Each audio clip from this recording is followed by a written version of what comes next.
I almost half expected you to burp, Joe, during that. I don't do that kind of crap.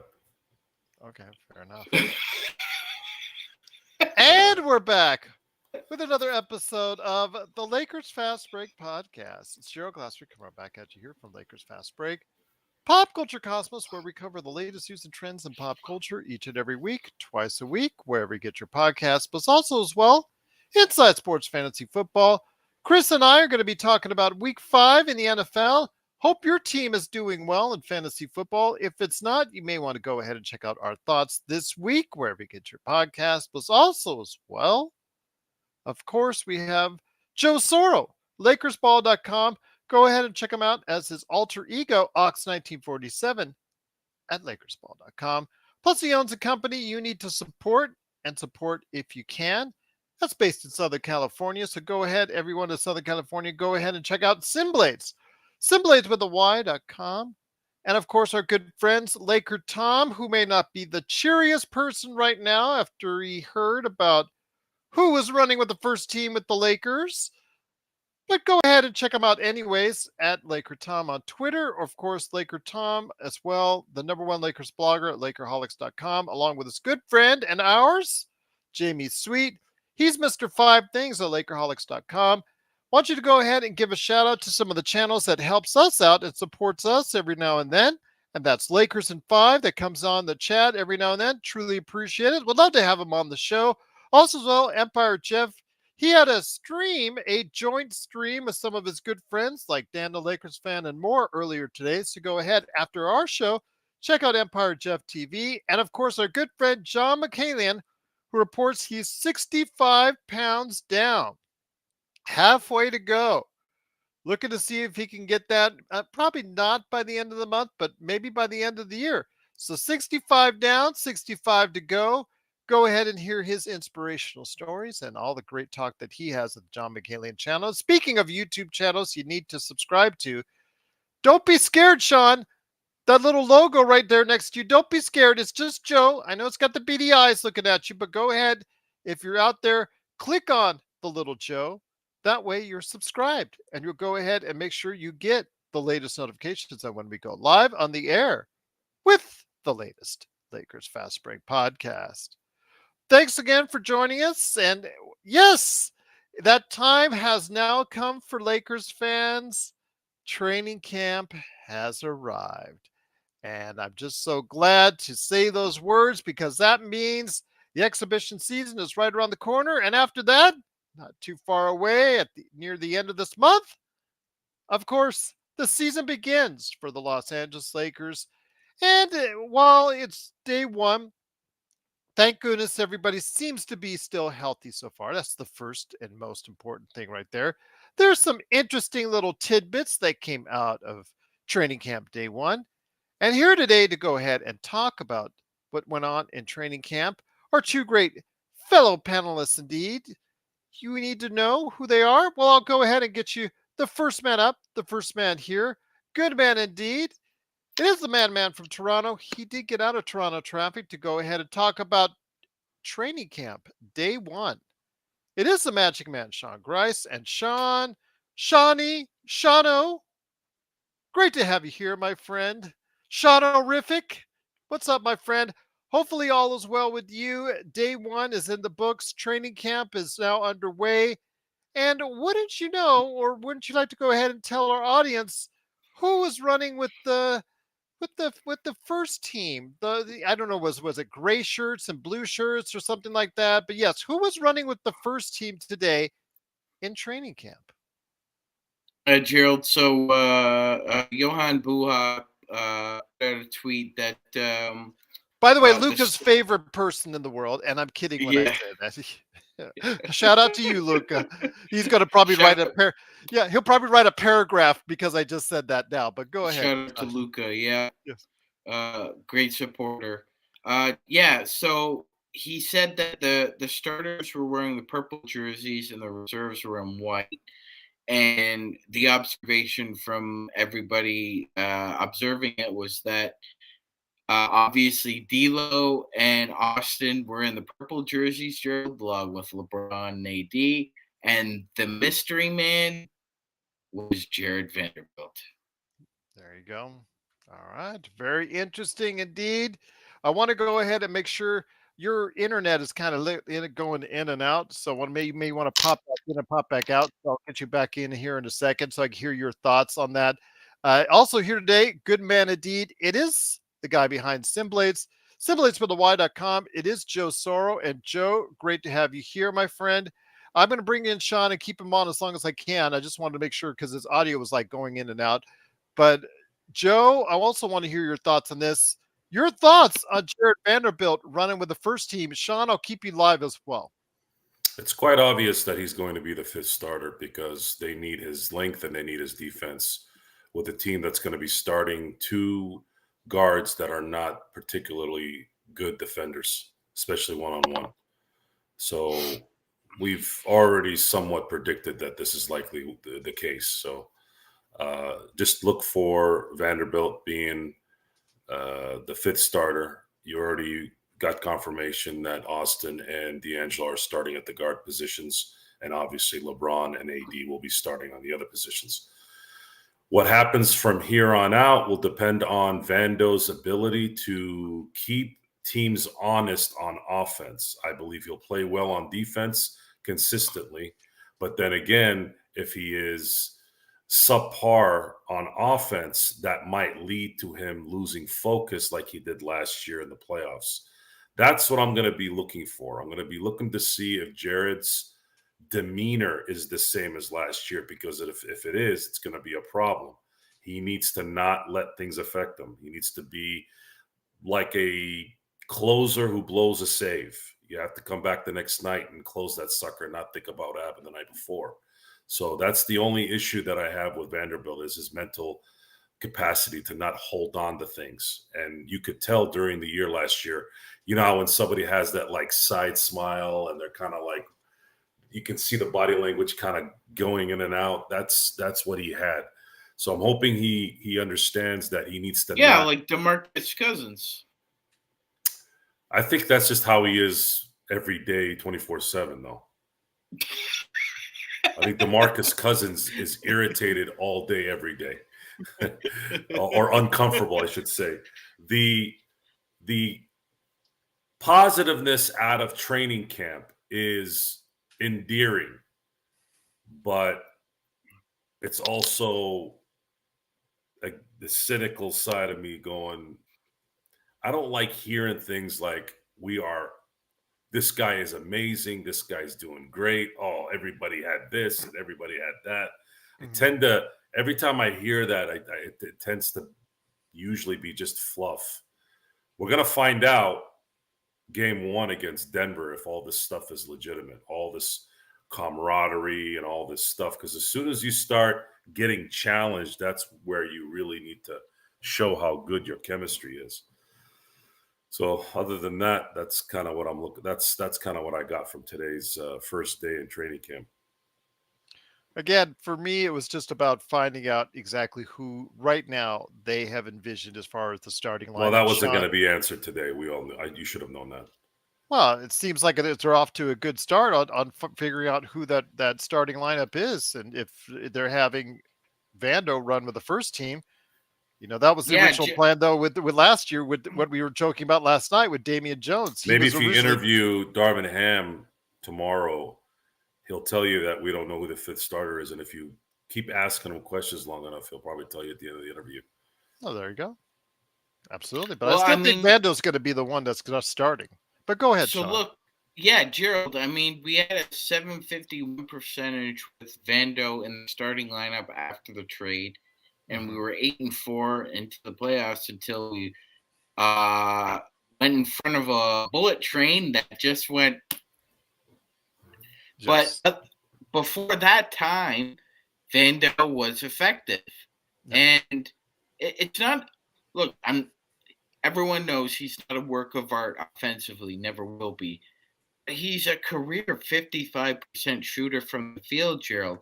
I mean, even a slight uptick at the rim and shoot from three, he could well average 60% this year, given his opportunities. I mean, yeah, he's a 6'6" guy. That's not going to change. But if he shoots a little bit better from the rim and just a little bit better from three, that's keeping everybody honest there, because if they're gonna sag, he's got to make the shots.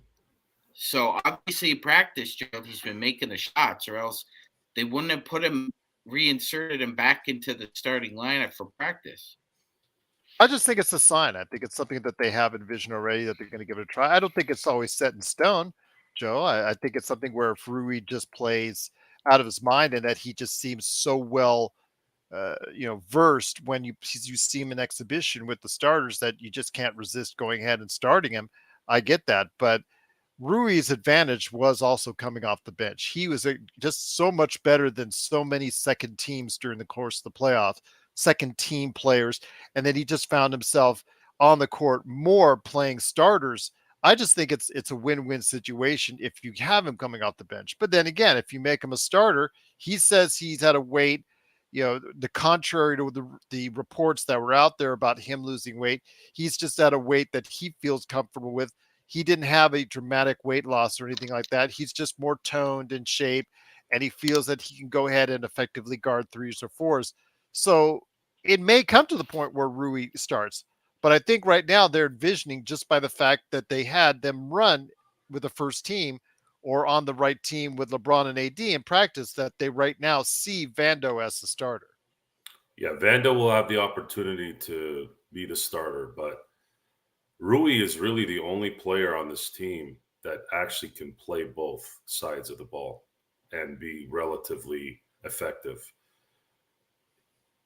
So I wouldn't be surprised if Rui continues to improve, that he could supplant Vando if Vando is struggling on offense.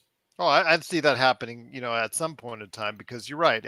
I don't have 100%. I don't think any of us here on the panel have 100% confidence in Vando's offensive ability. He's got, in fact, like many things that, like they're saying in the chat, we got to see it to believe it. I mean, one of the things that was mentioned in the chat was about, and also in today's practice, was the comments that both Austin and also as well D'Angelo said about JHS, Jalen Hood-Schifino, about, wow, he was doing great in practice and in training camp and things of that nature. Sean, we saw him for summer league and it was not impressive. It was not impressive by the very least. And anybody who says otherwise is really kidding themselves. But if he's grown, if he's practiced hard, if he's worked out hard in the off season since then and coming in like gangbusters, that's an added bonus for us, isn't it, Magic Man? Because we didn't expect much out of JHS. In fact, I still Yeah, don't expect much out of JHS this season. yeah, Gerald. I mean, but when we saw him in summer league, it was kind of like watching a calf struggle to walk. I'm It just it I'm it's just That being Joe would call him hamburger. I'm just being honest. I'm just being honest here. That's Yes. what it looked like. I'm glad to see that obviously there's been significant improvement, at least amongst his peer group. So that's a plus. That's very positive. And yeah, hopefully, Gerald, even if he played well in the summer league, and even if he plays well in training camp, I still don't want to see him on the floor a lot, Gerald, because uh, you know, he ran a very archaic college system. And like you said, Gerald, he's more of a ground and pound point guard. Now, ground and pound point guards can be effective, but there's only a handful in the league. Malcolm Brogdon is one. Previously, you've seen Jeff Teague. Those would be two point guards who are more ground and pound. They don't rely on athletic ability and above the rim skywalking. He reminds me a lot of D'Angelo in the way he tries to find angles on the way to the rim. Yes, But yes, the thing is, he does not have the jump shot to back it up right now at this point in time. no, he does not. No, he does not. You hope that that comes around similar to what an Andre Miller had, Gerald. Yeah. He had a pretty nice jump shot for his what he lacked in above the rim. But yeah, I mean, I still would like at best hope maybe the kid plays like 10, 15 minutes plays really well. But Gerald, he's still a rookie. We've seen how rookie guards get abused and throttled, being unprepared, inexperienced, bright-eyed and bushy-tailed. I still think he's green. I'm glad there's encouragement there, but it still sounds like he's still got a ways to go. Once again, it is the Lakers Fast Break. It is training camp day one. It is Joe Sorrell, Magic Man Sean Grice, and me, Gerald Glassford. Thanks so much for watching, listening. Intel Wild in the super chat says if we get to 50 likes this evening, he'll super chat $50. If you do so, that would be most generous. We're just appreciative of anything that you offer us here in the super chat, and cannot thank you enough, Intel Wild, and everybody else that super chats with us for doing so.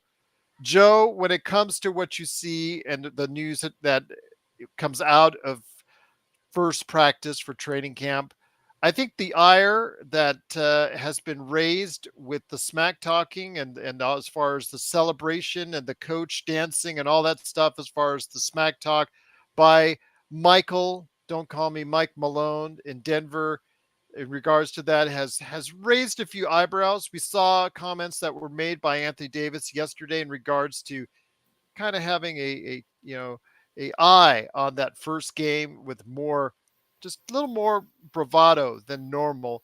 And you heard basically the same thing today from Austin Reaves. Austin Reaves says he's very encouraged and excited, paraphrasing, about that opening game for those specific reasons, just outside of the NBA season opening. They're looking to go ahead and make a point of it.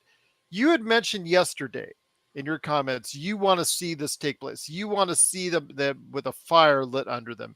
You want to see them go out and take command from the get-go in Denver on opening night, on their rig night.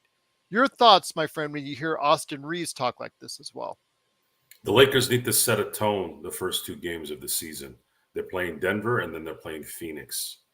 If you guys want me to take you seriously, that you're all cohesive and you're all happy about how everybody's playing and all the focus and all the workouts and all the body fat percentages being low and all that stuff, go out, put a pounding on Denver in Denver on their ring night and give them something to think about on what they're going to have to think about in 6 months.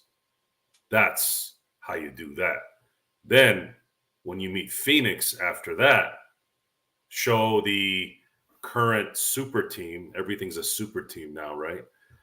Show the current super team, quote unquote, that you're not super and that LeBron James and AD are ready to get their title back. And that's the only thing I'm interested in watching. If they're competitive and they go 1-1, I'm okay with that too. I just really want them to get the first game. I want them to beat Denver. They have to lose a game. I'm okay with the Phoenix game if I had to pick. But it's gotta be competitive. I don't want to see any 20-point losses, especially the first two games. I want you competitive and I want you guys to win.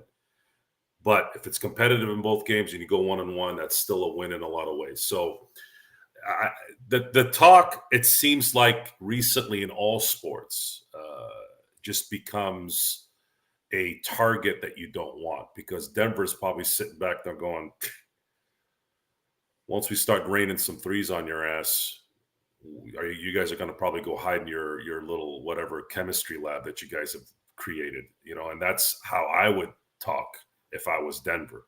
So right now, I'm not really digging the talking. Not AD kind of setting the tone, because I think he can back up his talk. But I don't like this. I don't like the coach talking about everything being positive. That's a bad omen. Great coaches are never happy. Good coaches are never happy. They're not sitting around going, oh, we're just sitting together cheek to cheek and just having a good old time. Good coaches and great coaches don't do that. And it's not a good sign. Darvin Ham didn't have good signs last year, but he had an excuse last year. His talent pool wasn't as good. But this time, the pressure's on him to make sure that this team is set up the right way. And that's what we're going to be waiting on. Magic Man, when you see the comments made by Austin Reeves, I understand that they really want to put a target on the back of Denver Nuggets, and that's fine and all, but it is an 82 game season, and I don't want them to go ahead and focus so much on this game that they're going to have nothing left for Phoenix, because that will often happen. Let's say they do go into Denver and really make it a point to go ahead and stick it to them, and then like Joe says, he doesn't want to see a 20-point loss the first home game that we have 2 nights later against Phoenix. So that's what I'm worried about, is that there's just going to be such a letdown 2 days later that they won't have any energy left. Although I'm hoping that again they get out of this, like Joe says, I think 1-1 is fair. I think 1-1 is fair. But your thoughts on the very pointed comments 2 days in a row by AD and now Austin Reeves on the first game of the year in Denver? Percolating for a while. I feel really good about game one and just smashing them. Sending a message. Normally, regular seasons don't mean a bunch of whale poop to us, to quote Phil Jackson. But this one is significant. This is a message sender. And sometimes, Gerald, when you send a message, it gets through. So that's what I think this is. It's not just sending a message, it's how you send it. Remember in 300? Yeah. Remember in 300? Yeah, with the message there's sender. more than one message that was sent there. Absolutely, if you watch that movie. Yeah, so that's what I'm looking for, at least from AD and Austin Reeves, because they're the ones who've spoken up a lot about this. And honestly, Gerald, I mean, I think Darvin Ham, to be perfectly frank, took it the hardest of everybody, because when he heard that PA announcer said, "And now the Lakers' daddy, Coach Michael Malone," that had to sting Darvin Ham worse than anybody. I just think that's bad. I just really think that's bad because, it's like, well, let's just block out all the times the Lakers have beaten you. In fact, in recent times, they handled you quite easily in the Western Conference Finals. Let's just ignore all that and just go the one time that we did win. We're just going to go ahead and live it up. It just sounds like, I understand that they've never been there before, Magic Man, but to really go ahead and go out of their way to go ahead and try to stick it to us like that, I think it's poor sportsmanship. And I think it just comes back to bite you in the ass later on, Sean. Gerald, they from what I've heard from AD and Darvin Ham, I'm gonna say this: they better bring lipstick that opening night, because they're gonna need it after the game. Intel Wild says, is that true about the Lakers daddy comment made by the arena guy? Yes. Okay. Yes, that is true. That is true. I don't see Lawrence Tatner doing something similar. I really think he's got a lot of class. I don't see him doing something like that. No, Joe, go ahead. No. I can't. You do it best, Joe. The Laker girl. There you go. I just don't see Lawrence Tatner. Lawrence Tatner would never be that classless. No. But then again, your coach is a cackling fool who's excited about being a champion for the first time. So that's why it's important that you put your foot in their mouth and you continue to do it until you take them out in the playoffs next year, or I should say this coming playoff. So, because it's obviously getting to the Lakers, all this trash talk. They try to say it doesn't bother them, guys. We saw in the Memphis series where the trash talk and all the stuff that was going on with Dylan Brooks, it kind of got to him. They say they didn't get to him, but you know what? They were taking notes, Sean. They backed it up, though. They dropped the 40 on Mr. 40. Yeah, absolutely. That drive by Dylan Brooks was awesome. Was just awesome. Absolutely awesome. Go ahead, Sean. Still remember it crystal clear. Absolutely. The look on his face as he drove by them, just absolutely just priceless. Go ahead, Sean. I may have to reprise the clown face when we play them Houston this year, Gerald. But yeah, LeBron cataloged pretty much everything that Triple J, John Morant, and Dylan Brooks ever said to him, Gerald. And you're right, they're the ones who started it. They're the ones who started the personal, and I think it was personal, Gerald. I don't think it was just regular trash talk. I actually do feel that it's, And it's why would that be? Was there a whole bunch of trash talking? I mean, LeBron talks trash every now and then, but he's not. When you talk about your league's best trash talkers, Joe and Sean, I don't consider You him can't right there. trash talk anymore. No. Yeah. You get a technical now for Well, Bruce Brown. breathing hard. I mean, Bruce that's Brown goes off on people. this whole What thing. Luca goes off on people. I mean, This whole come on. thing about There's a you got to set a I precedent. I think the big difference for LeBron and AD, Gerald, is that instead of being just front runners, Jokic, Murray, and more specifically somebody like Aaron Gordon backed it up, and you can't call them front runners because they can talk. Their talk because they did it. That to me is a huge difference, and it makes a big leap. Like when you're trying to get personal, like that's why I think it was sweeter, a little bit sweeter, that series, Gerald, because they couldn't get in LeBron's head, like from an X's and O's point of view. So they had to go to other stuff. And Dylan Brooks isn't a bad guy, but sometimes you can trash talk and lose your mind, right? Gary Payton talked about that a lot. How many times after games did guys walk up to Gary Payton and say, "Yo, GP, you said this about my mother, or you said this about my sister, or you said this about my aunt," and he said, "Oh man, like I just black out when I play. I don't remember what I say."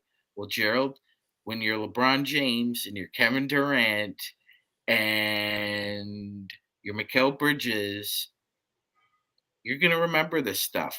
And so I think Denver's kind of biting the hand that feeds them here, and I think they're gonna find out a very stern lesson. I really do. I really feel like we're gonna kick their ass on opening night. the only thing I worry about is what Joe was saying in regards to if we are so pumped on opening night that 2 days later, it's just, it's a natural letdown, Joe. It's a natural letdown. You've seen it so many times where you get so amped up, as a team, you get so amped up for Well, a we got game. this depth, right? We got all this depth. We got all that depth, but yeah, Right. the only thing I'm saying is, I'm just saying, they wanna showcase. Like that's kind of the word here, but Gerald. the Like depth it's doesn't really come to factor until 20, 30 games in the season. This is still the second game of the season. Phoenix will come in, they'll still be relatively fresh. It'll still be, predominantly the starters playing a good portion of minutes. It's the game 15, 25, 35, 45. That's when your depth start to show and when you really start to oh go ahead right, and yeah. I utilize that mean, roster. you want to make a good first impression, though. Oh, That that absolutely. that always Absolutely. that always lasts in people's minds too, and Yeah. it can springboard. So, but you're right.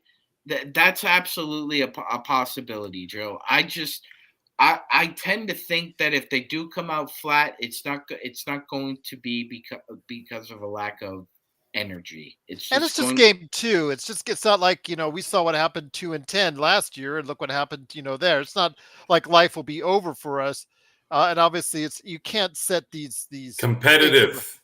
Yeah, it's just it's stay If it's competitive. competitive, Yes. it's fine, right? But you That's can't the really send too many You can't messages be in like game the one and Steelers two. offense and have Look, Gerald. no points. Let's face it, Yeah. right? I mean, should we, if we have a letdown in game two, it shouldn't be because of Christian Wood. Christian Wood on Joseph Nurkic is barbecue chicken, baby. Uh, so that's what I'm talking about. That vaunted depth we're talking about, and like a game of that magnitude, Gerald. Yeah, that's a game that he probably wants to show out too. Like LeBron and AD sent a message in game one, and it's up to us to try and pick them up and because he's 39. I think there's going to be an emphasis on to get that chemistry, Gerald, and it's easier for. Don't you just think from like a practical point of view that it's easier for him to roll out that five that he had for at least almost 25 games for a regular season and for 2 rounds of playoff, and now he's got other pieces to figure out how to work around that. So I don't see the counter argument there. There's a practicality to having Vando in the starting lineup, Gerald. You've mentioned a great point. You're paying him $12 million a year. If he's not in the starting lineup, it's hard for him to have like a ripple effect in the rotation. He just can't do the things offensively coming off the bench that you need him to do. Rui can. Thus is that was only my reasoning. Is Rui the better player overall? Absolutely. Is Rui as far as the Rui closer to the playoffs, Rui, not the inconsistent Rui we saw in Washington in the first couple of weeks or 3 weeks or 4 weeks here with the Lakers. We're talking about the playoff Rui. And when it also comes to going down the road as far as what we see as far as crunch time in these games, we probably won't see Vando on the floor. We'll probably see I'd rather more Rui see Rui. Yeah, exactly. Yeah. I So agree. Joe, let me bring it back to you. You had mentioned something about the Pittsburgh offense in regards to, possibly not letting down for game two. Again, like you, I'm just in agreement with you, Joe. No 20-point losses, no blowouts at the start of the season. You don't want the message to start, although the messages won't be too big in game 1 or 2. It still doesn't get you off to a good start this season. These wins are going to be important too because you have a brutal November. The second November hits, you got to play the Clippers. Then you got to travel to Orlando, Miami.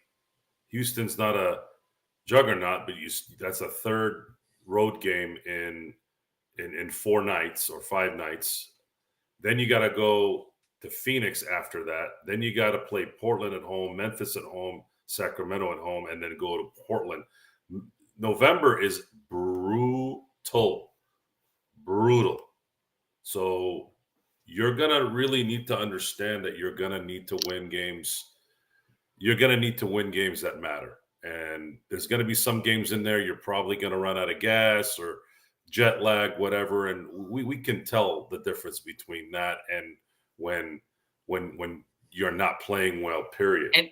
And we can live with 7-5 in the first 12. We can live with 7-5. We can't live with 2-10. We can't live with 2-10. I would prefer 9-3, maybe even 8-4. Actually, 8-4 sounds a little. Oh, you know what, Joe? I would love if Evangeline Lilly would just be knocking on the front door. Yeah, I know. Right would here. we all? Well, hold on, Sean. There she is. Gerald, don't you dare! Don't you dare! Go get it. Go see it. Someone's at your door there. And you're going to come back all disappointed. What's wrong, Sean? It was just Amazon. Yeah, or somebody who says their name is Evangeline but has about 4 teeth. Oh, well, I don't know. That's stick in your own Canada joke on that one.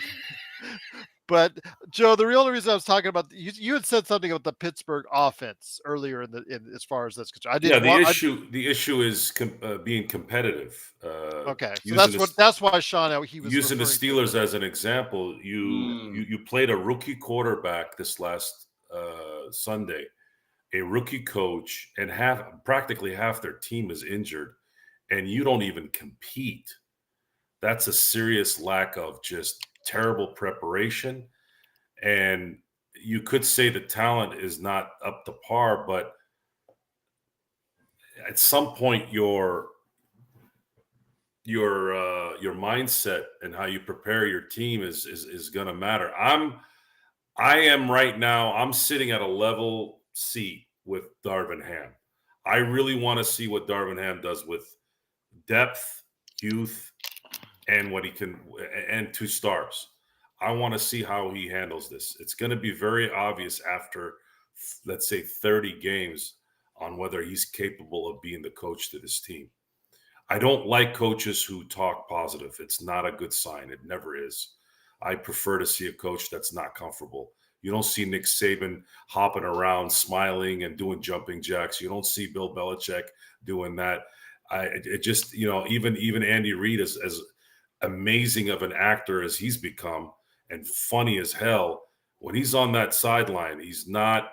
He's happy when he wins the Super Bowl. That's the only time you should be happy when you're a coach. You should be focused on the job.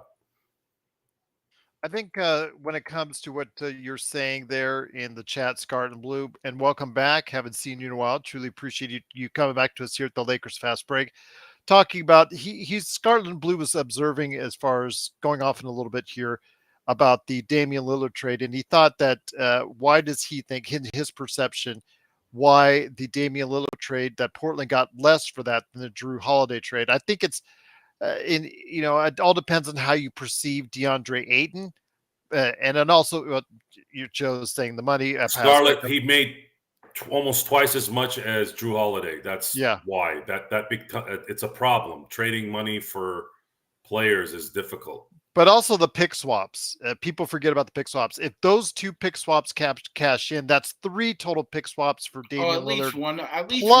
At least one of them is cashing in, Gerald. At least one of them. At least one of them. So, but if everything falls out, that's going to be 5 number 1 draft picks total, in essence, for the Damian Lillard trade. So, because you're getting 2 from Drew Holiday and 3 from Damian Lillard. So again, it's just I just think that was a good trade overall, but I don't know what it does for Phoenix. Sean, we are playing Phoenix in the second game of the year. Again, coming hopefully off of a win that's very pointed by the Lakers in game 1 that they are targeting. It will be at home at the Crypt. So I'm not expecting a letdown, but we're trying to see that again, as Joe says, stay competitive. Get in their heads that this is something later on the year you have to deal with us. Your thoughts, though, both these 2 games I think are very important because I think they're 2 of the best teams in the NBA. And if we can send a message, any kind of message early, it's always a good thing to let them know that we are at their level. Yes, Gerald, and they're also a year older. That means Kevin Durant's a year older. That means Devin Booker's a year older. They're likely to rely on Goodwin to be a point guard, or at least point guard, right, Gerald?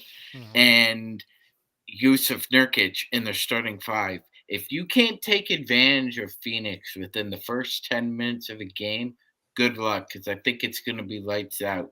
You can really hone in and attack those 2 weak links. Look, I didn't think the trade for them was terrible. I said as much. It was a good depth trade, but I mean, what do you expect to get? I mean, I thought it was a terrible trade for Phoenix. You didn't do a really good job of advertising your asset, did you, Gerald? You basically kind of played him into a corner 2 years ago, and he played so well for you that you had to give him the money. Reluctantly so, and you made it public that you were reluctantly paying him, and he countered by saying, "Okay, I got my money from you. We're good." And he just decided that he wasn't going to have the insane lion motor that he had during the 2021 playoffs, Gerald, and he coasted. He coasted, Gerald. Got the money and he coasted. And Phoenix didn't do a damn thing to try and remedy that situation. Not a damn thing.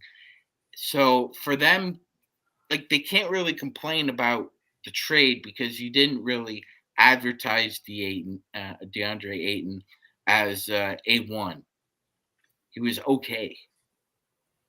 One of the things, though, I want to ask, though, about getting back to training camp here, Joe, Austin Reeves, obviously coming off the FIBA World Cup, obviously didn't pan out for the team. For him, he played really well, really strong on the offensive end, and really did a number to hopefully develop his game even further.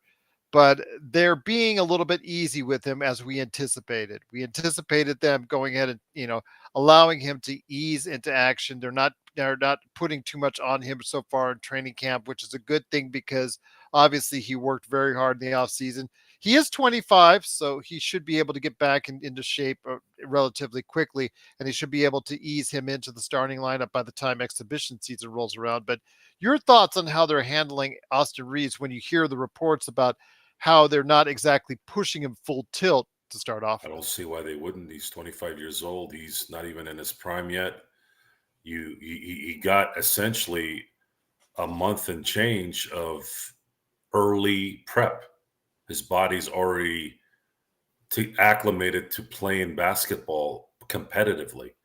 We saw what happened with Schroeder last year after the Eurobasket tournament, right? And he had a phenomenal year. Here we go. At what point are we just going to play? At what point are we just going to play goddamn basketball and stop worrying about shit? Seriously, like enough already. Just play basketball. You're 25. Vando's 24. Like, what are you worried about? You worried about what? What are you worried about? Worry about LeBron. He's 39. Fine. AD's 30. He's in his prime. Like, just go out and play. Just stop worrying about holding back. Everything's about holding back. Holding back for what? What are you holding back for? You got to win the championship this year. Just go all out. If the wheels fall off, they fall off. That's life. But you can't play scared. And he's got an advantage. He's already been playing highly competitive basketball. This is nothing but positive for him to go into the season and already be the guy that you need him to be. He's not going to be a defensive stopper. He's going to handle the ball and make shots from three and get you shots, hopefully some more and ones that he did last year, which he was really good at. He's really good at getting contact and getting the ball into the hoop. That's a good thing, okay? And he's a good free throw shooter. So make him be aggressive. Stop holding him back. You hold him back, now that's to the detriment of LeBron James and Anthony Davis. Don't let any of the young guys be held back. Go all out.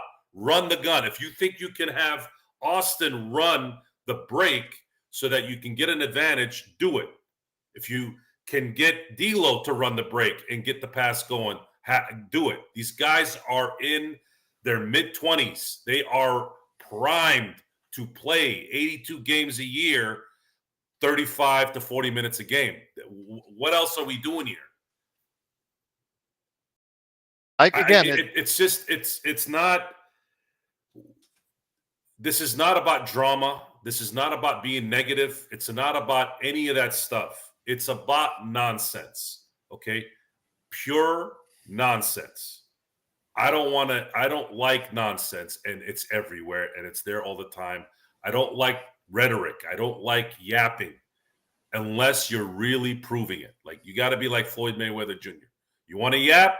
Floyd, you keep missing him, and he's pounding you in the face. At that point, it's not talking anymore. He's just telling you what he's going to do. So you want to talk smack? You want to stick the basketball down Michael Malone's face? Do it opening night. Do it. If you're going to talk, do it. That's all I'm saying. I'm not saying don't talk. I actually like the juice. The problem, though, is the NBA is a daycare center. The second somebody looks at somebody, it's flagrant ones all over the place, and you get fined. And no one wants to get fined. No one wants to get kicked out.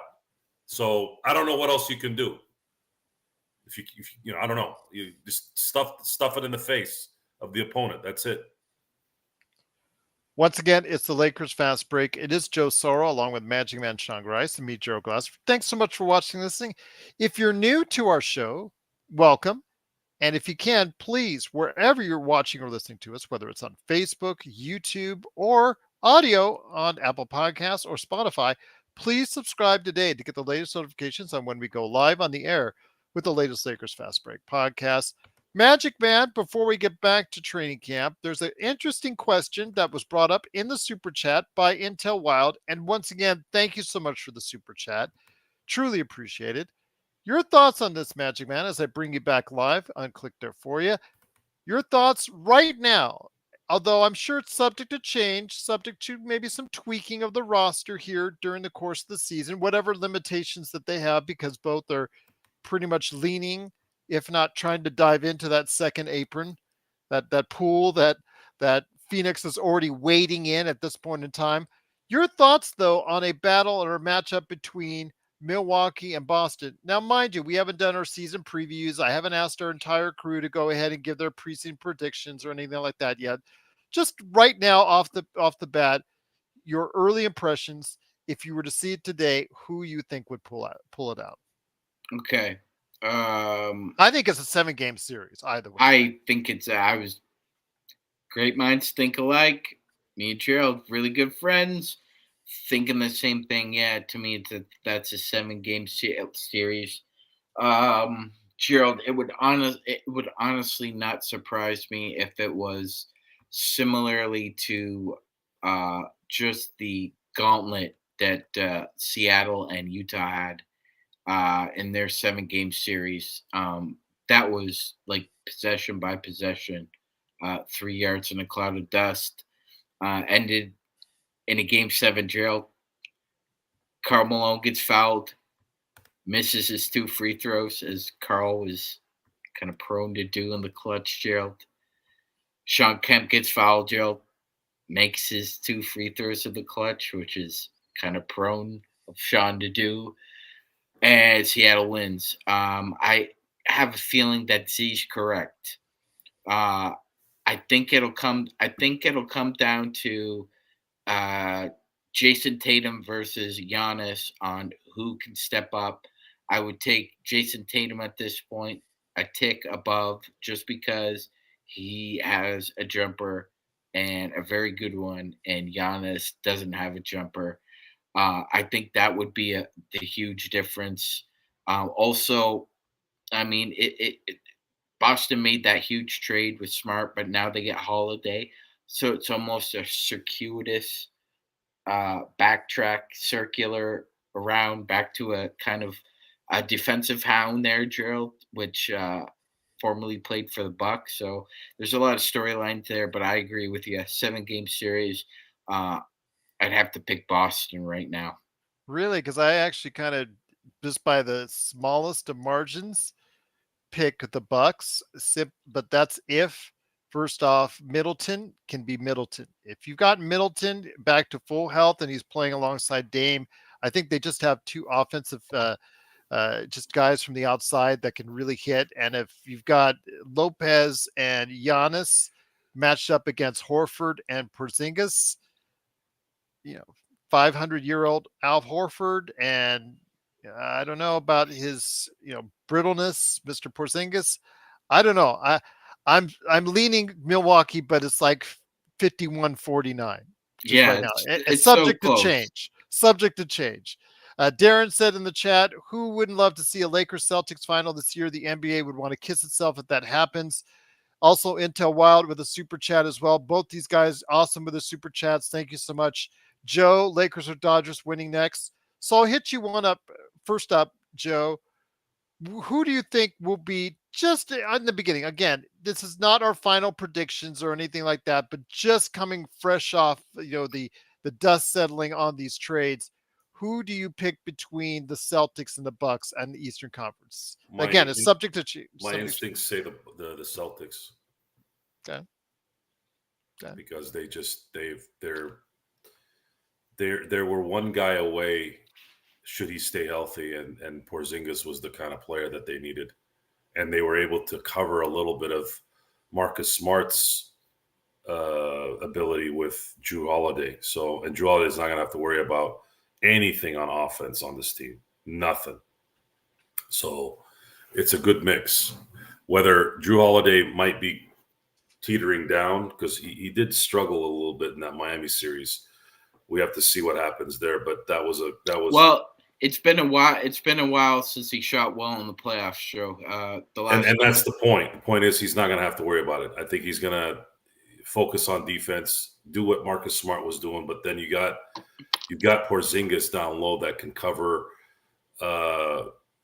when Tatum and Jaylen Brown are not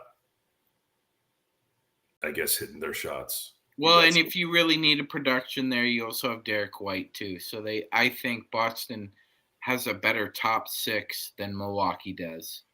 I think there's more layered depth. So Joe, he says, Intel, I can't. I want both. I can't pick one or the other. I'm gonna. No. Okay, that was from Intel Wild, by the way. There was a Sophie. There was a Sophie's choice. Now there's a Soro's choice. Okay. So you got to pick one, Soro.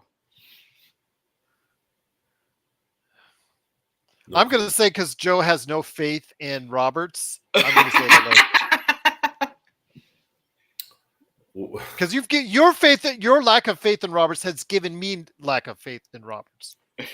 I find your lack of faith disturbing. It's just, yes. It's not. I need both. Dodgers are due for a championship. They were screwed out of one, kind of screwed out of two, actually. And that's kind of what a Washington Generals fan would say, like going into a game with the Harlem Globetrotters. We're due. Yeah, I can't. Dodgers have to win a World Series. I can't keep watching 100-win seasons go to crap. They need to win. By the way, they've never won a World Series when they've won 100 games. That's the sad part. They need to break that chain. Seriously? They've never won 100 games? Mm-hmm. Not even the teams from the 70s or the 80s? Mm-hmm. Wow. Okay. I didn't know that. Yeah. Jalen. Garvey, Say, Lopes, Russell, Fernando. Wow. None of those teams. Wow. No. Okay. Hello, Jordan. Great to have you here. Thanks again for joining us here at the Lakers Fast Break. Truly appreciate it.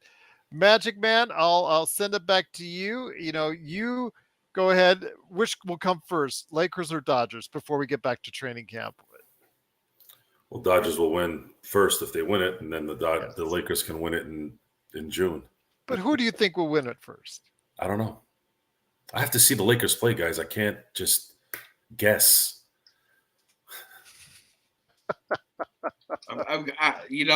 I normally don't ask people to speak for me, Gerald, because you did say Sean. You didn't say Joe, but that's okay. Joe could speak for me on that one. All right. Fair enough. If we were asking more for what's going on in Canada, you're the first man to go to on the inside. Oh, it's going great up here, right? I mean, the Minnesota Twins won their first playoff game in 18 years against the Toronto Blue Jays. You want to feel good about yourself in the playoffs? Just draw a team from Toronto.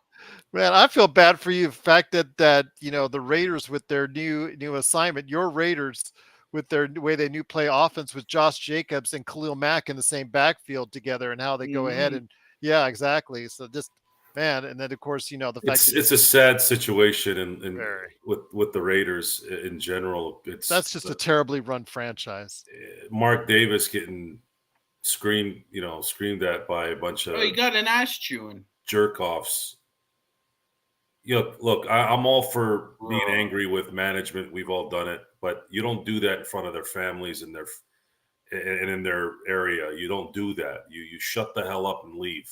Okay. Yeah. You want to yap on a radio show? You want to yap on a podcast? You want to yap to your friends?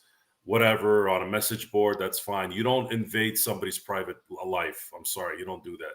That's a classless clown act, and somebody should have slapped those guys in the face. Want to ask you though about finishing off the training camp portion of it is Christian Wood. Christian Wood faced up and getting a lot of work against AD and not starting with them, although he expects at some point in time to get some work in alongside AD. Your thoughts, Sean, on this? Joe is really looking forward to it. I am as well. I think it's something that we need to see in practice. I need to see something done in exhibition to see if it will work. Because in theory, it sounds like it. But then again, Mo Bamba sounded good in theory. That didn't quite work out. So your thoughts on Christian Wood? I know they're not the same player, but it's in theory that these two will work together well. Your thoughts on having Christian Wood working more often in training camp with Anthony Christian Wood is next in line after Rui who could be a starter. It's a very small chance, very small. But where it could happen is if Christian Wood becomes lethal from three.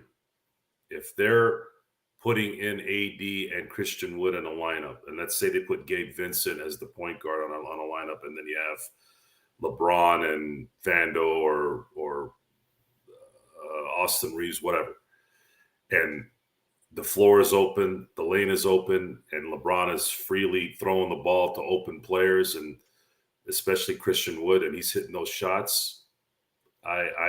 You could very well see that lineup be very popular and maybe even close out games. I don't know if it's likely, but again, it's because of the past history of his defense. But if he can play average defense, there's a shot. And we all know that the more AD plays the four, the less damage he does to himself, the less likely you have to worry about him playing heavy minutes during the regular season as well. So it's if everybody pulls their weight and does their job, it helps both AD and LeBron. And I want to reiterate this. Last year during the playoffs, we saw the Lakers maintain leads and extend them when LeBron was sitting. We've already got a sample size of the Lakers spreading out the wealth a little bit. So I'm not trying to show all the negativity here for training camp. It's not really so much about the game. It's more about the dialogue coming out. I don't like the dialogue. I don't like the padding of the. I don't like that I'm hearing things like, "Well, they're playing really well." Well, you're supposed to play really well when you're talented. You know, it's just I don't think that should be an announcement. But the Lakers have shown that they have improved a little bit in allowing LeBron not to have the heavy burden on him. And now you have a team that has 3 or 4 newer guys that are young that could play huge factors on this team. That's going to add even more ability to keep LeBron from having to take up all the weight. And that's what I'm going to look for. The issue is going to be is how does Darvin Ham spread the wealth out? Is it realistic that we can go to an 8 to 9 man rotation in the regular season? Is it realistic? Can he devise those lineups for I that think he to has make to. sense? I think he has no choice, especially Yes. the fact that you If have he to does reduce that, but then like you said, reduce LeBron to as close to 30 or under as you can get. the players have to buy in. They have to understand that some of them are going to play 7 minutes one day, 30 minutes the next day. If they understand that, I'm talking about everyone, then it's going to make Darvin Ham's job much, much easier. And the wear and tear is going to be minimized greatly. And that is what I would be saying to the team. I'm like, guys, I know some of you guys are on 1-year contracts. You want to get your big money. But I'm telling you guys right now, this was what has to happen for this team to have any shot at winning a championship. We just saw 2 teams that were already good power up in Boston and Milwaukee. For those of you who only worry about their own conferences, I don't. I worry about the other conference too, because you still have to beat the team in the East to be the title winner. That's why we previewed all these teams to give Yes. you, the viewer out there, the heads up on what's going on. Yes, I don't believe in making finals appearances. Call it old school, call it ungrateful. I don't care. You go to the finals, to me, it's no different, and you lose. It's no different than losing in the first round to me. It's the same to me. It's actually worse. So if it's you important. ain't first, yeah, last. there you go. You know how it works. That just happened. So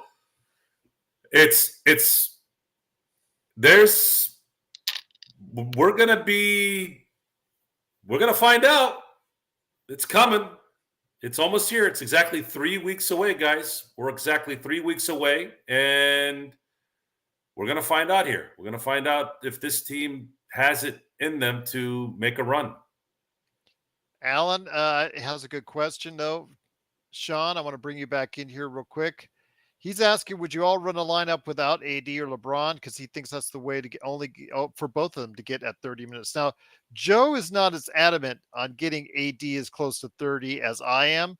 We're both in agreement on getting LeBron as close to 30 minutes as possible, which would be five. What I think, did I say AD was 33 and LeBron was 35 last year or thereabouts? But still, getting them both close to 30 would be great for me. I don't expect it, but Darvin Ham with his rotations and his 3 guard lineup pensions and things that just make Zangerstein bang her head against the wall in regards to that. We'll see what happens, but I do think he does need to experiment with some non-AD and LeBron lineups in the exhibition games to see if it's something even feasible that they can do without having both of them line up for small periods of time in like the second quarter, late first quarter. Yes, that's a great question, Alan. I think that's going to be Darvin Ham's pickle matrix. There are pickles everywhere around that issue, Gerald, with both of them off the court at the same time. Don't like it, didn't like it last year, didn't like it the year before. We talked about this. I think maybe at some point you take the training wheels off, and both of them are on the court, and you could feel good about the 5 that are on there. But I think one needs to be tethered to one lineup and the other one needs to be tethered to the other. And if you can kind of stagger it as best you can without one of them being off the court for longer than I'd say 3 minutes, if you could get away with that, that'd be great. I just don't think it's going to happen. The question is, I'm not worried about AD playing 30 minutes. He needs to play more, actually. He needs to be sitting at 34 to 36. LeBron is the one that needs to be playing 30 minutes or less. So to put it in perspective and easy numbers, LeBron needs to sit 9 minutes at least per half. Is that realistic? So he needs to play. He needs to basically sit 6 minutes of one of the quarters, and then 3 minutes somewhere in there as well every game for them to reach the 30. This is not a discussion, actually. That has to happen. LeBron cannot play 35, 38 minutes. And there was one interesting soundbite during media day. LeBron had hinted, he goes, he respects the coaching staff making decisions, but I also know myself. Now, I took that as an interesting retort, as in, if he wants to play, he's going to play. Okay, LeBron. This is the guy who checks himself into a game. I can respect that. Again, I can't be a hypocrite and say, "Hey, why aren't you playing?" And then the guy says, "I want to play," and you're like, "Hey, wait a minute, what are you doing?" No, not at all. But I would like to tell LeBron, I understand your enthusiasm, but we saw what happened at the end of last year. We don't want that to happen again. So please try and understand that 29 to 30 minutes a game is going to be important. And a lot of that's going to be due to the fact that the guys around them are going to have to pick up the slack. And we can't have duds. We can't have 3 or 4 duds on this team at this point. It's just, we can't. We can't have Winion Gabriels and Damian Joneses. We can't. If we're going to have those kind of players, they got to be those guys that are going back and forth into the G League, or they're playing the 11 and 12 spots. Boston can have Winion Gabriel, right? Because they do. Yeah. Yeah, they do now. They do. They signed a new contract. We want every player to be productive from 1 to 9. Honestly, 1 to 9, they have to be productive in some way. If it's only 7, then you're just making things worse, because now you're going to have to play LeBron 35 minutes. AD is going to have to play 35 to 38 minutes, and now you're just kind of right back to where you were. But I just don't see that happening, honestly. I don't know if I see that happening all the way. The only thing that can screw it up is Darvin Ham's rotations. That's the only thing I'm really waiting for. I'm waiting to see what he does with those rotations, because I think this team has the talent to really play well together if they have a system. The system is what's going to matter, because You can plug in, plug out, plug in, plug out. Even the main guys, like AD and LeBron, if you're not going to get their production, but maybe you can get a little bit of it enough to where you can still maintain the leads or extend them, or you run into a particular team where they're just inferior, and you can just kind of blow them out in the first 3 quarters, and then finally sit AD and LeBron the entire fourth quarter. So that's it. I mean, there's a lot on the table here. There's a lot to expect, but we have to see it, guys. I have to see it. I actually don't know what's going to happen here. I can't really get a good gauge on it. Once again, it's a Lakers Fast Break. It's day 1 of training camp. Thanks so much for joining us. It's Gerald Glassford along with Magic Man Chung Rice and the Ox 1947 man himself, Joe Sorrell.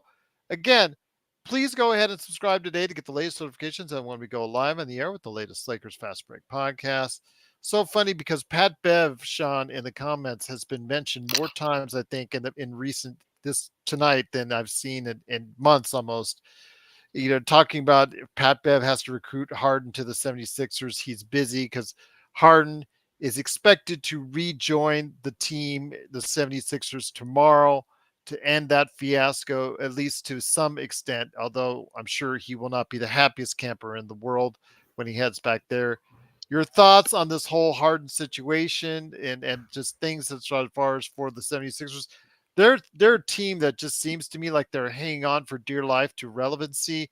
It just seems like it just takes one more little thing, they could just be falling like a cliff. And the next thing you know, Embiid will be bye-bye out the door next. Yeah, Gerald, because he said as much in his opening statements. He said, "Yeah, I can't keep going through off seasons like this, coming into a season." He basically says he knows they don't have a chance to win a championship this year, and that's another year in Philadelphia where he hasn't won anything. And this is Gerald. Let's review, shall we? Drafted by Sam Hinkie. Brian Colangelo took you over. Then Elton Brand. And now you're on Daryl Morey. You're on your 4th front office since they drafted you. By the way, Gerald, that's only going to be 10 years coming up. He's already a very old 30. He's after an all the old back 30. With all the back issues. Yeah. So my guess is, Gerald, his patience should be starting to run thin. It should be. And so the process dies when he is traded, and that day is coming up pretty quickly. Yeah. I would say that Gerald, given all the circumstances surrounding his tenure there, my guess is he'd go to them quietly in the off season and tell them that I'm looking to leave Philadelphia, try and find the best place for me that can contend for a title. Because I think this is the last year that Philadelphia 76ers fans get to enjoy Joel Embiid. I think this is it. Yes, Kurt, don't forget about Brian Colangelo's burner account. Yes. Oh, Honest Abe. Yeah, who could forget Honest Abe? Yes, absolutely. Joe, before we head on out, the last and final thing was Gerald, I have to say though, I'll go. I thought Jahlil Okafor's burner account was just a little more on the nose with Eric Jr.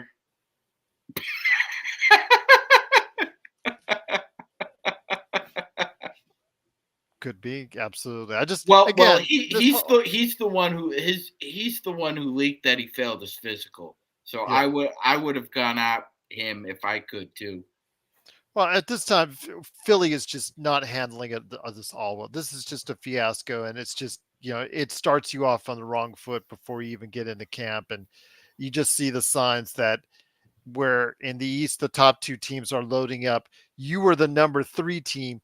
I guess not record wise, but in the playoffs, you were just that close to actually getting into the Eastern Conference Finals. And it looks like you've taken so far of a step back as opposed to a step forward, and the other teams that you're competing against have. So looks like they're going to be heading themselves down on the Yeah. Eastern Conference list. So I'd be willing to concede, Gerald, that if you've got healthy Embiid for about 60 games plus, mhm. you could probably maintain the top six, probably fifth or sixth spot. Yeah. Any injury history with this team, other than Embiid, man, I think you're looking at a playing team and possibly, Gerald, somebody always face plants in the NBA. There's always one team that face plants, and I think a face plant candidate would be the Sixers. Luca's saying, "Yo, guys, hope for NBA to never see Morey again after this year." Oh, we won't be that lucky, Luca, but I agree with you. Yeah, you're going to see Morey for quite some time. Unfortunately, I think he's just going to have his job and keep it unless Philadelphia does a like continuously therein where they necessitate another Sam Heeking rebuild. But I want to ask you this, guys, before we head on out. When it comes to LeBron James supposedly giving the mantle and passing over the torch to AD, and comments that he said yesterday, commenting him as the face of the franchise now going forward, we were very skeptical about that yesterday. 24 hours later in the first practice in of training camp, Joe, do you think any differently? Because I don't. I just, but I've seen the comments out there. I've seen the comments in social media. I've heard on the podcast about, them putting more faith in AD as the face of the franchise going forward. I still think it's LeBron's unless he wants to let it go. But I just, It's rhetoric we've heard before, yeah, and we need to stop with this. It's his team and that team and your team and that team, and a lot of these arguments that you have now with LeBron and Jordan and Kobe and Magic and Bird and all these stupid comparisons is because people have forgotten the fact that it's a goddamn team game. Do you understand? For those of you who don't get it, it's a team game. Okay. It's no one's team.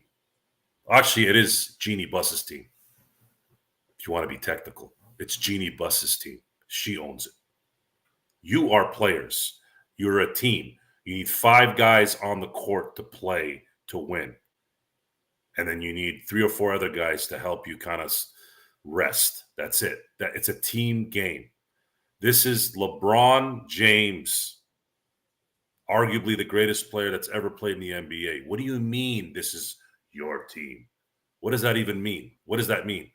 Was Tom Brady winning Super Bowls in Tampa? Was it Mike Evans' team? Would you say it was Mike Evans' team? No, it's Tom Brady. In his 50th year, it's Tom Brady. You win a Super Bowl because of Tom Brady. You're going to win a championship because LeBron James is on this team. So it's just nonsense. It's constant, just nonsense. No one can just not talk nonsense. Just play the mother effing game. Stop talking. You want to talk? Back it up. You could talk. I like the banter. I really do. I like this. I like that Mike Malone. It's kind of similar to the Celtics when they won in 08. Paul Pierce couldn't get off cloud 9 and thought he was Big Stick McGee, and turned out to be a one-year wonder. Kobe showed him how you win continuously, right? So we're going to want to say that about Denver. Are you guys one-hit wonders? I'd like to prove that they are. But I can't personally do it. I'd like to have my team do it. And it's LeBron's team because he's LeBron effing James. If you want to, call it someone's team, it's LeBron James. But the reality is it's not, okay? You got 2 stars on this team that are going to take the brunt of the pressure. Just go out and win. Just go out and do your thing. AD, you have really one more thing to do in your career, and that's put an MVP in your trophy case, at least the Defensive Player of the Year, because your talent is too rare for you to not do it. Tell you what, though, looking forward to a great training camp. Looking like it's going to be really competitive. Like to see everything that's going on there. For now, at least Jared Vanderbilt is running with the first team. We'll see if that continues to be the case. We'll see who they start coming up next week when the exhibition games start, and we'll see what we can go from there. And obviously, we'll get a better idea. But the best place you need to stay is right here with us at the Lakers Fast Break. Truly appreciate it. Yes, Search and Destroy says, yes, Gerald, think the season looks promising. Absolutely. The Lakers have done a great job of trying to build a team that's going to really do well, I think, in the regular season. I know that a lot of people are pointing to other teams, but I think Tony Jones had, having us in that top tier, when he was, if you got a chance to hear him on our Utah Jazz preview, seeing some and hearing some of these voices from around the league, people that have been in the know for quite some time, Sean, it's good to get that kind of reinforcing theory about why we're so hyped for this season because we think we have a talented roster. And it's great to see so many people out there, so many experts that have come on to this show do the same thing and say the same things about the Lakers. Absolutely, Gerald. Absolutely. And it's kind of been an echoing theme. Yep. Some people like Christian Wood, some people haven't. Some people like Gabe Vincent, some people haven't. Some people like our additions, Gerald. Some people thought they were a little overrated, but everybody has said the same thing. As long as you have a healthy LeBron James and Anthony Davis, that's the two keys right there. So I agree. I mean, it's obvious that it's not a hyperbole or an exaggeration to think that that we are in that tier one.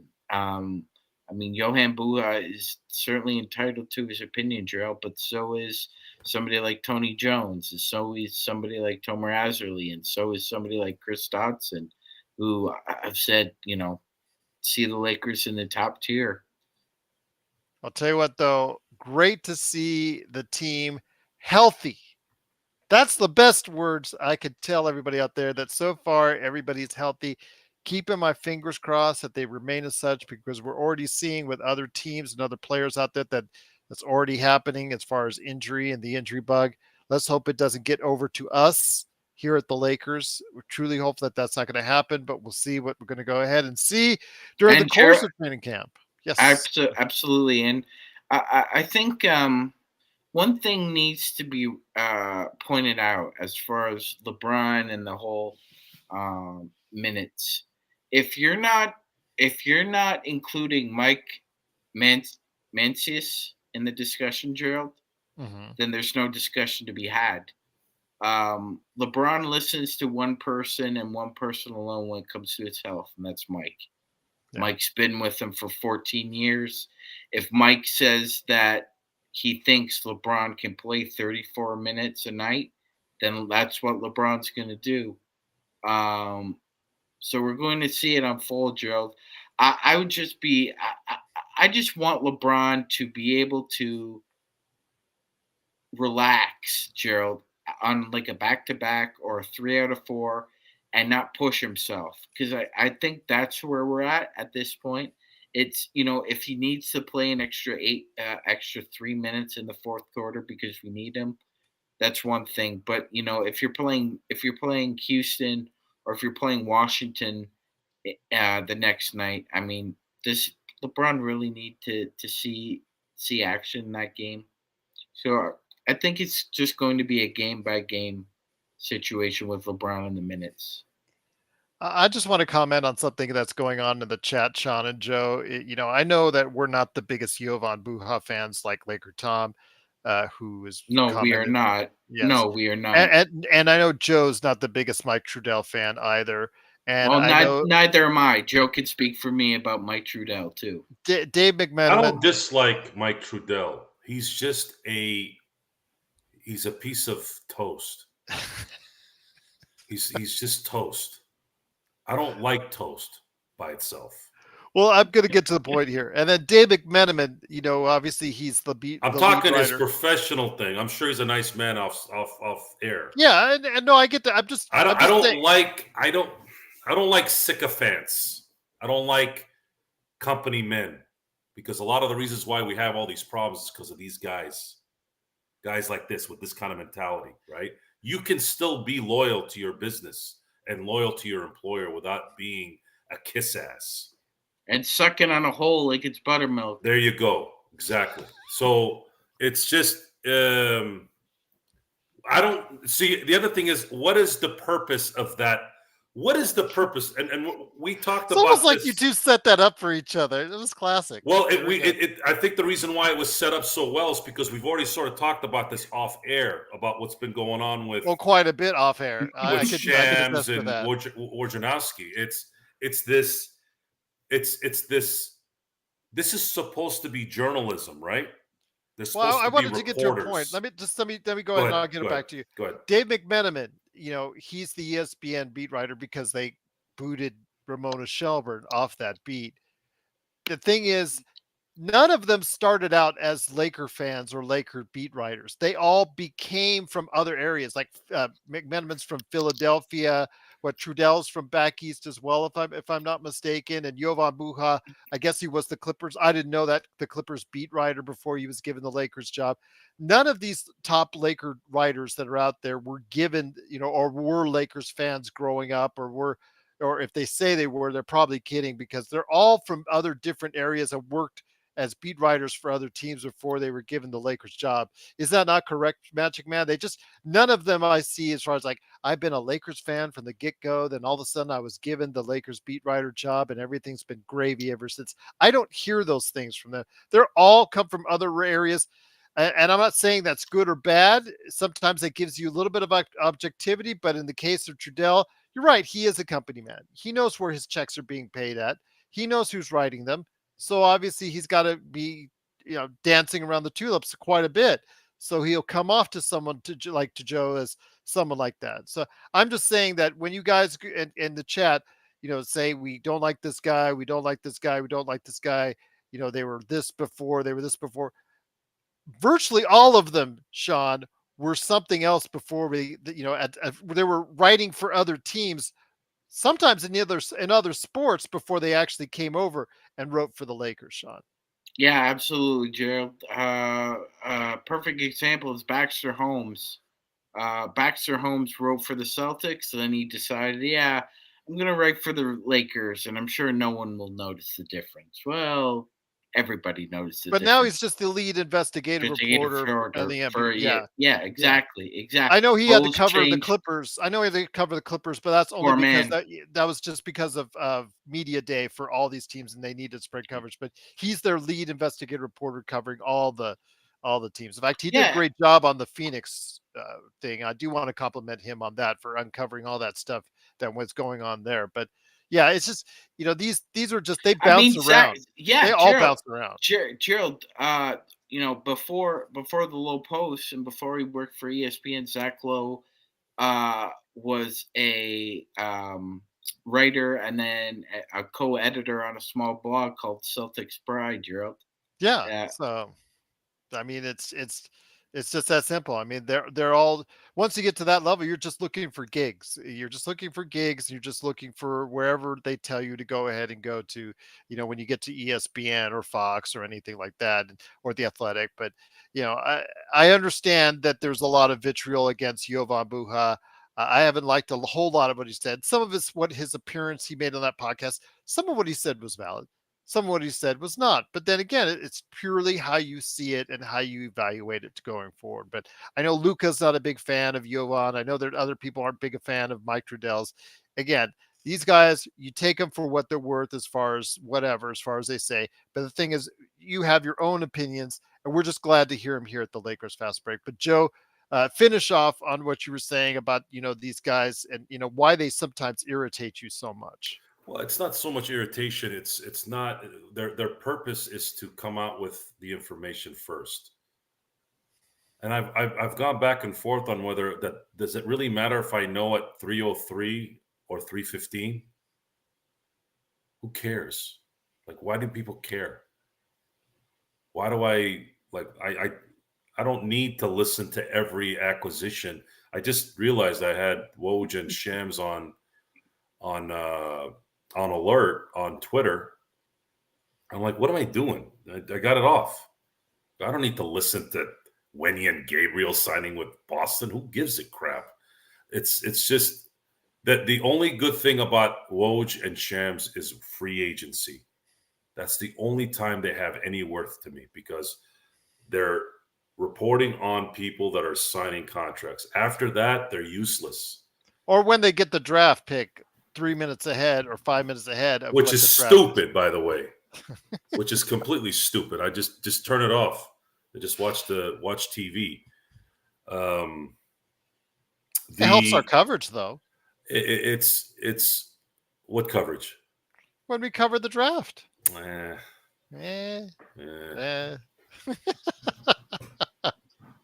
Don't All right. don't ever mimic me again. I'll mimic you if I want to mimic you. I Don't will ever mimic find me you again. and Don't ever flip you upside down. flip you upside down. Yeah, exactly. Yeah, exactly. There isn't any benefit in current journalism and current reporting. I don't know who really does anything. I'll tell you, the only thing that works right now is sideline reporters when they're reporting about injuries, which is why they should be there. I think they should be about that, updating what happened to an injury instead of asking a coach who's down 45-0 at the half, coach, what happened in the first half? Yeah. Kurt, no, it will not be my last show. I'm running the channel, so it's whatever I say the last show. Sure, indeed. Once again, it is the Lakers Fast Break. It is Joe Soro and Magic Man. Go ahead, Magic. Yeah, no, Gerald. I was also going to say, there's a big difference. Sports fans between the kind of investigative reporting and journalism that say a Jeremy Schaap does or a Bob Costas does compared to what Woj and Shams do. And I think that's kind of the point that Joe was illustrating is that it's more important that you have something nutritious to eat rather than cotton candy. And that's kind of what Shams and Woj are. They're the cotton candy for casuals out there. And what ends up happening is all these dumb people end up getting sugar rushes from very facile, flimsy, kind of superficial information, and really don't think about what they're reading or care. We were talking. This is another discussion we talked about before the show. People are watching people eat on YouTube. These people have 700,000 subscribers. People are sitting there watching people eat, not play video games, not in a competitive way either, not watching sports clips, not watching cool clips of movies. They are watching people stuff their face with food. So we need to start looking at ourselves in the mirror. Well, not me, people out there. I don't watch that garbage, but the reason why they're doing this is because the audience wants candy. They don't want a really good chicken with some nice broccoli and sweet potato. They don't want that. So you should start looking in the mirror. Well, maybe they don't care. Maybe I'm the only one that cares. So that makes sense. It makes sense. But the beautiful thing is you can turn it off. I just turn it off. You are what you eat, though. Yeah. True. It is true. It is very true. And your body will show that if you're not careful. Or Joe says, your lack of a brain. It is. And I'm not going to say it's not enjoyable to have a root beer float, smoke a cigar, have 10 beers. I'm not saying don't do that. You live your life too. But it's just like everything else. You got to have things balanced. Okay. You want an occasional guilty pleasure. Cool. But if it becomes your primary, that's where things start to go bad. I'm every now and then I'll click on the ESPN and watch a pregame show and for about 30 seconds. And then I realize that 99% 5% of the people on that show don't know dick about the sport that they're talking about. I'm not being mean. It's what it is. I'm just listening to them talk. It is what it is. They're like, oh, did you see what Joel Embiid did? See, he did this and he did that. I'm like, what game were you watching? What happened? And the weird thing is, these are former players. Who the hell's not gonna? How does a former player not know? He should have. That should be ingrained in them. They know that schedule. They know. Are these guys just sitting on their phones, just watching people eat food on YouTube and not paying attention to their own job? And maybe that's what it is too. Is I don't think ESPN didn't they lay off like 100 people? Yes. Yep. Yeah. It's when you lay people off because you've run a horrible operation. As long as you got to now try to sell it to the other slave created business. And Joe, in 2013. ESPN was in 98.7 million homes in the United States. Today, they're in the home of 73 million. That's too bad. It's too bad because about a quarter of their audience in the past 10 years. Because they used to do two things.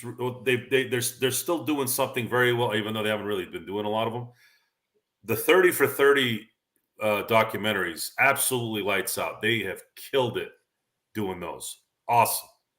Great. That's actually the best thing they've done in the last decade. Other than that, they've been pure trash. The only reason why I watch ESPN is to watch the games. Otherwise, I wouldn't even watch it. But man, in their primes, boy, man, oof. I saw a clip of Dan Patrick and Keith Olbermann before he turned into a jackass. My God, those guys were good. Oof. Man, it was fun. And it was so basic, but so good. Just got the music and play-by-play. It was just, I don't know. I don't know why they veered off that, but again, that's a discussion for another time. But we play a little tiny part right now at this point. We're slowly growing some roots right now.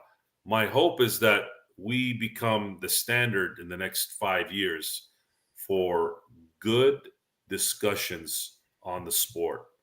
So when we get invited to go talk with the big boys, those who don't know anything about their sport that they're supposedly hired to do, we're going to be the ones that correct them. Because you're not going to beat Sean and I in the knowledge of the NBA. I mean, I'm just saying, guys, we know our stuff. I know a lot of history. I know what goes on.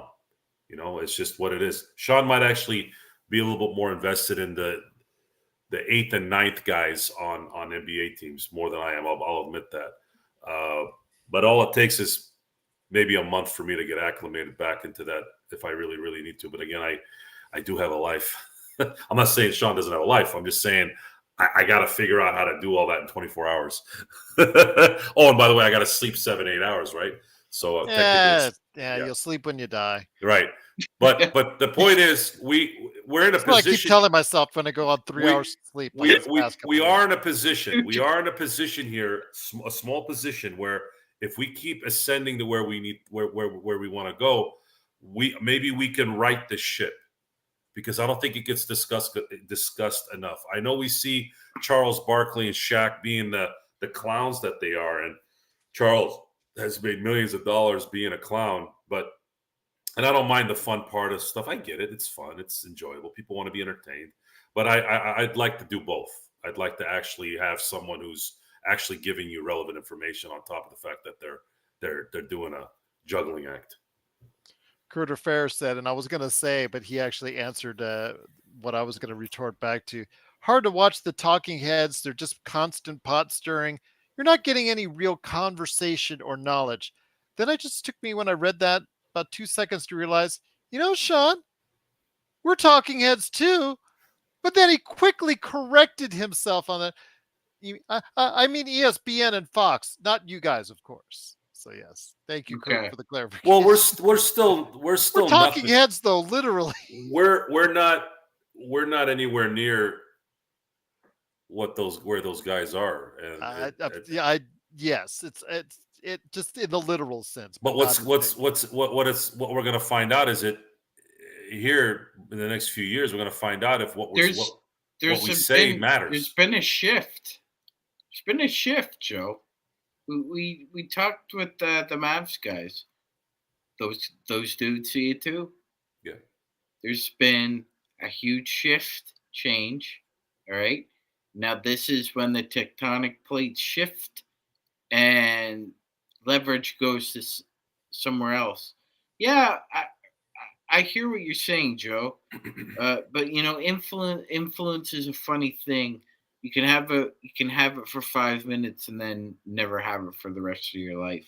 So um, I kind of see ESPN, all these shows kind of dwindling, man, because look, for years and years, Joe, I'm just a humble Canadian here. I'm not an, but I thought you were going to go into David Lee instead of Roth. He's just in, a gigolo, and everywhere he instead goes. of listening to what people want, they've been telling us what we want.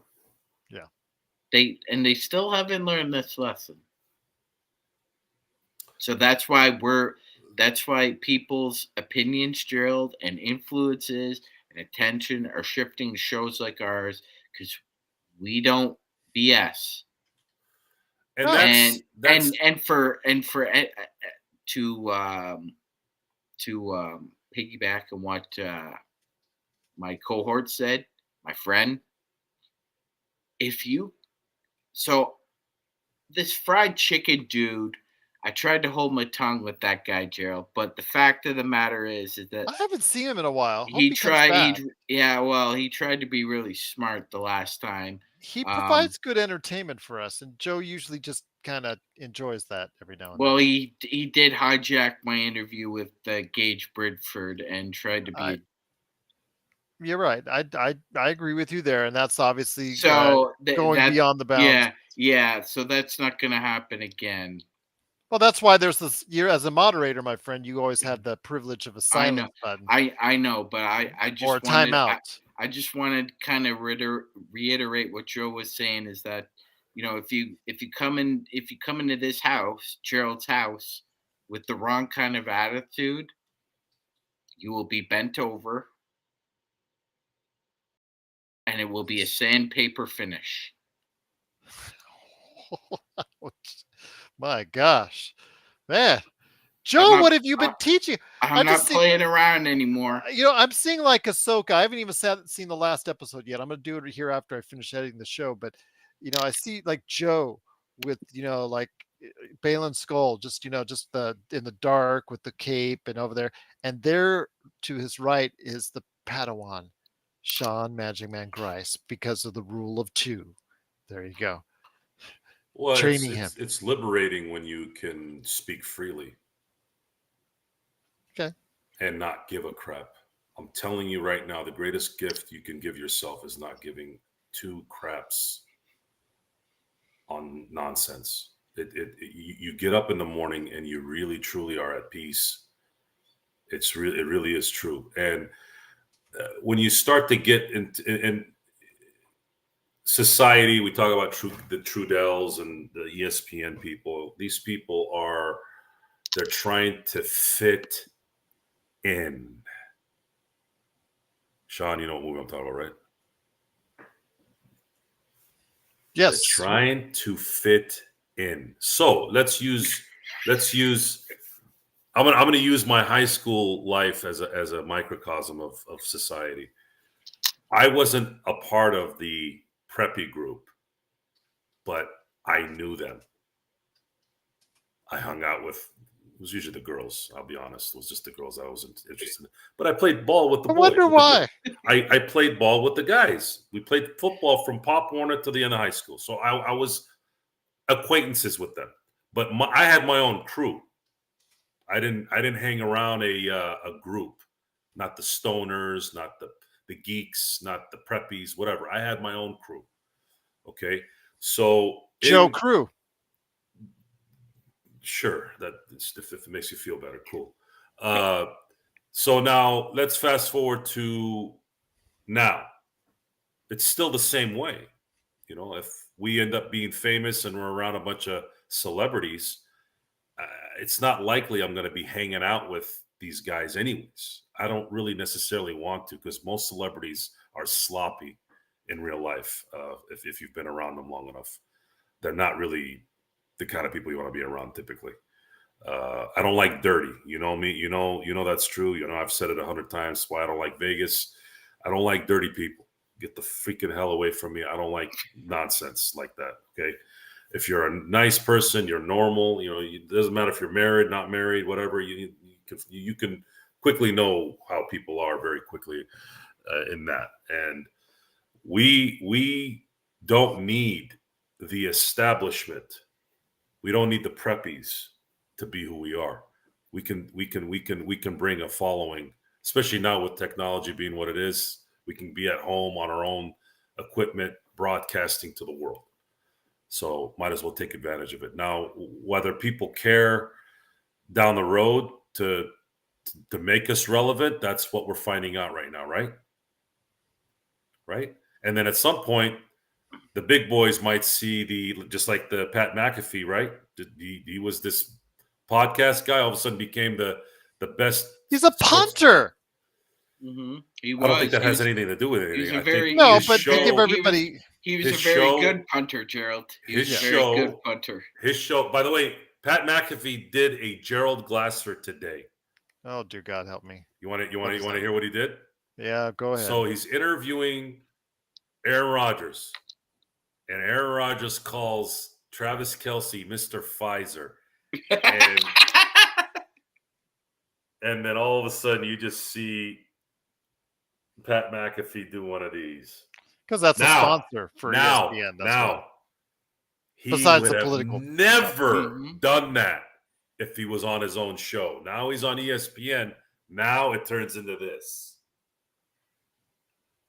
Yeah, Pfizer takes away that pharma money away from ESPN. That's a big hit. Pfizer could suck on an egg. I don't give a crap. He has a place to go after this, so if they don't like him, tough. That's the problem right there. Kurt, the answer is no. He does not own anything other than an undershirt, from what I've seen, at least since his playing days. That's his look.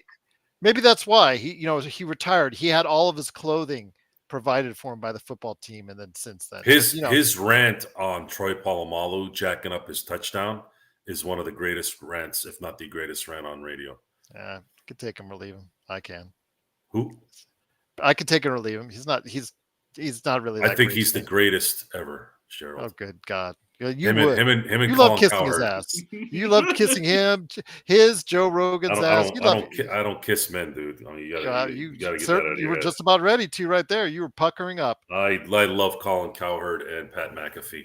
Yep, and you do. I will go to the end of the planet for those guys. Yeah, you just said you love them, so okay, it speaks for itself. Doesn't mean I want to kiss them. Well, it seemed like it right there. When I look at Colin Cowherd, I see that weasel from the Warner Brothers cartoon. Yeah, I think that's closer to it. I agree. He's more like Pepe Le Pew without the French. He loves himself so much. PU is right. But once again, it is the Lakers Fast Break. It is Joe Soro along with Magic Man Sean Grice. It's Gerald Glasser. Thanks so much for watching and listening. Truly appreciate it. We've got more great shows on the way. In fact, tomorrow, we are, like I said, we've already done 29 NBA team previews, but we thought we'd bring someone back because their team has changed since they did their original team preview. And that, pray tell, is Candy Ebling. She is coming back tomorrow on the show to go ahead and talk about what the Dame Lillard trade has done for the Milwaukee Bucks. We've told you it's just basically still neck and neck between them and the Boston Celtics, but we want to hear her thoughts on that. So we'll go ahead tomorrow, right around 8 p.m. Eastern, 5 p.m. Pacific, talk about that. Plus, also, we'll bring you any news and notes from the NBA. And of course, second day of camp, anything comes out of that, we'll go ahead and report on that as well. Ask Joe. He was a Steeler, I think. Absolutely, Darren. I think was that guys. Wait, what Trying to. happened? I'm trying to go right. Yeah, coward is the worst. I agree with you, Alan. I think Dante T. Guys, how can I hear you guys unrated? The rated MA version. Best place to go, playback.tv/Lakers Fast Break for games this season. I don't ask the guys in advance to go ahead and temper anything. That's all uncut on playback.tv/Lakers Fast Break. The reason why we try to keep it somewhat family friendly, although Joe already dropped an S bomb here, is because of Apple Podcasts. I have to keep it trying to reach the largest audience possible on Apple Podcasts and Spotify. So that's why we're trying to do it there. But on playback.tv/Lakers Fast Break, these guys are uncut, and they drop a mouthful on each and every episode, each and every game, each and every time we're on playback. So please go ahead and subscribe today to get the latest notifications on when we're going live each and every game on playback. Magic Man? And yeah, at times we're coarse. At times we can't be At boorish. times? At times.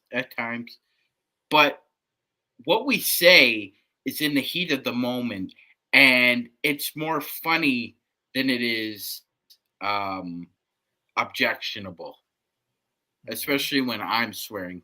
These two can't get enough of it.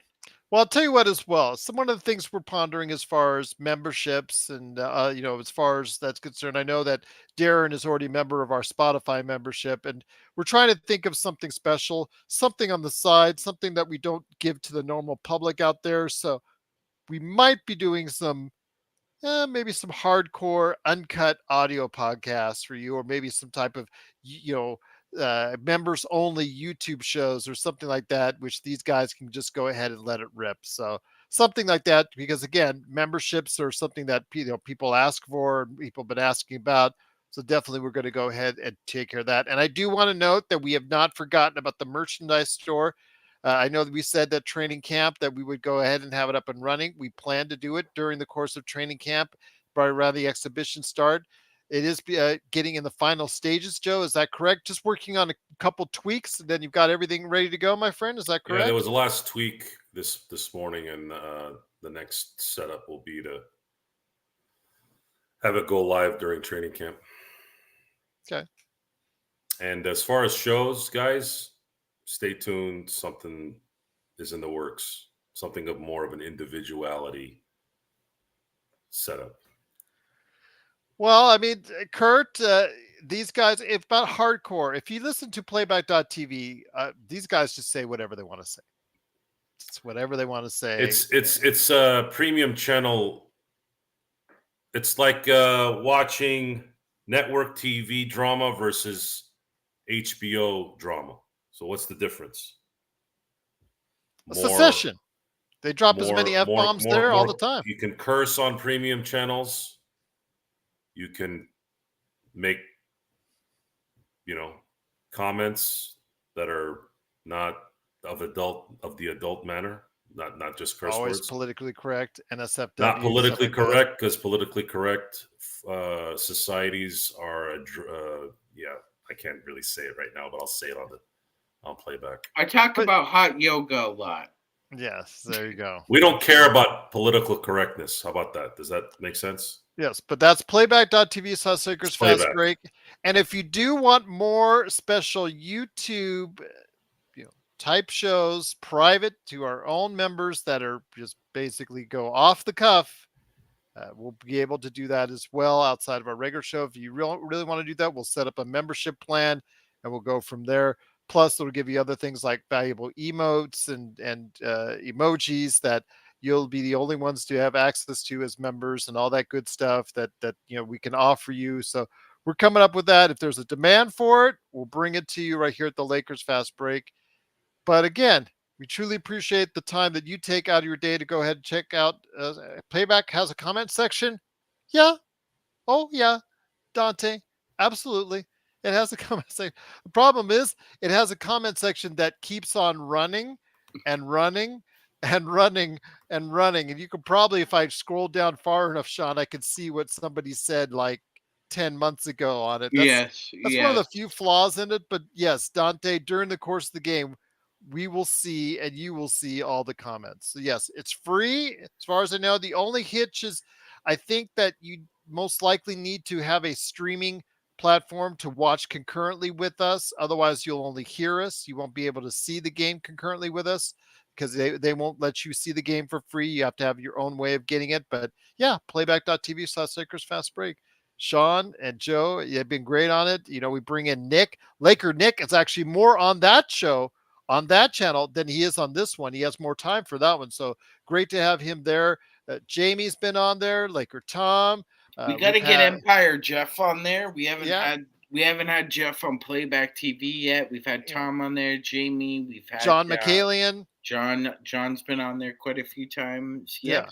So yeah, it's really a lot of fun. We enjoy it, and especially again, you get to hear the Joe rants right there, fresh. Whenever the bad call or the bad ref, call or the bad play by the Lakers or whatever comes about, it's always good to hear his angst and his yelling and screaming right there, like live as it happens. In another universe, Joe Soro and John LaFontaine went to in a world, and Joe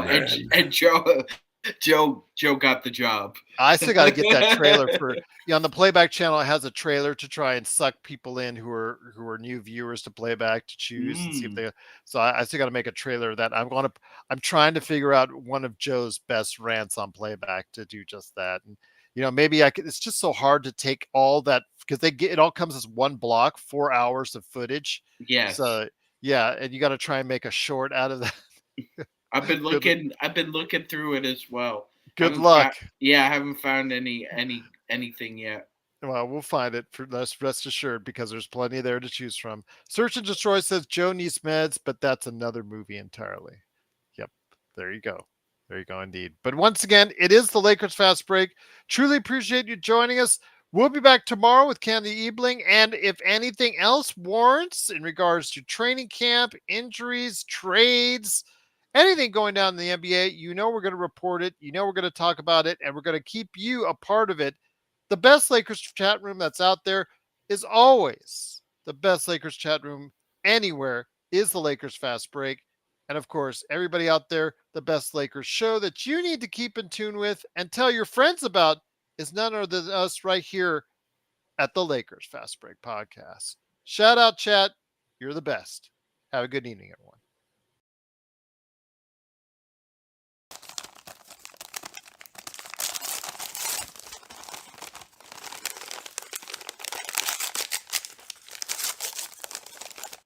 I always get hungry after this. Is that what those animal crackers sound like? Well, I had some pork rinds before we came on, so I'm good.